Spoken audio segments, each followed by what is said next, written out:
Don't fall for the Trump regime's smoke and mirrors and sleight of hand when they claim they've produced all of the Epstein files on Friday. Sure, they produced about 3 million documents, but 3 million more documents are still missing, are still being concealed, and it's my view that the Trump regime is withholding those 3 million documents, which I think are the most significant and damning documents. They're withholding them, in my view, on the basis of phony privilege claims, making claims of things called deliberative process privilege, attorney-client privilege, work product privilege, executive privilege in a previous filing before two federal judges earlier this week, federal judge Engelmeyer and federal judge Berman.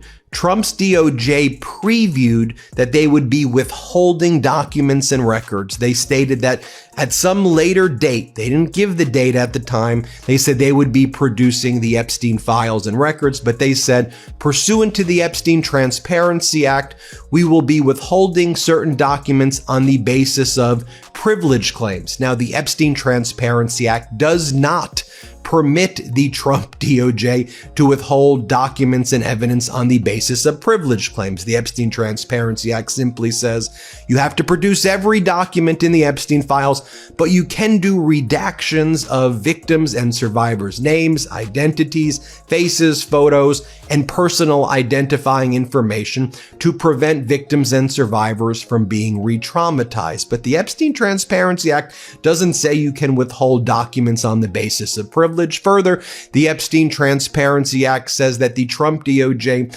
needed to produce a report about redactions that were made and what was being withheld with specificity 15 days after December 19th. December 19th was the date under the Epstein Transparency Act where all of the documents were supposed to be turned over.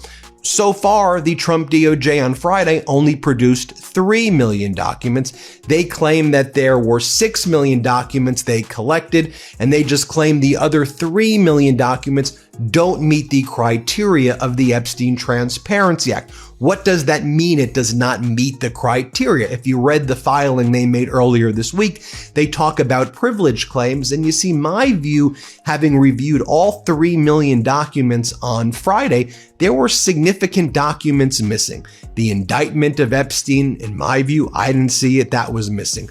Important victim and survivor statements to the FBI, that was missing. Lots of memos, internal memos from the United States attorneys in the Southern District of New York and the Southern District of Florida were missing.